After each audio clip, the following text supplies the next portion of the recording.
Hello MathType users! In this video, we will show you how MathType's LaTeX editor in Microsoft Word makes working with LaTeX much easier.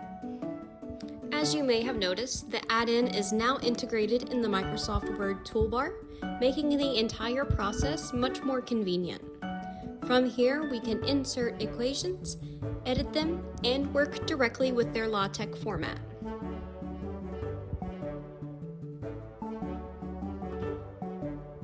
For example, if we have a quadratic equation created with the add-in and click Open LaTeX, we can view the LaTeX code associated with that equation.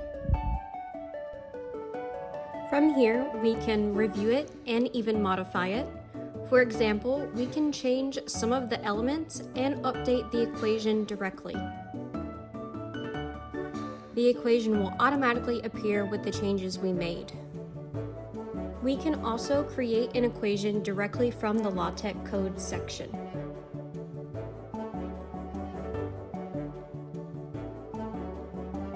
We simply enter the code we want to use, click Submit, and then click Insert. After clicking Insert, the equation is automatically added to the document. This makes it easy to import, edit, and create equations using MathType's LaTeX add-in.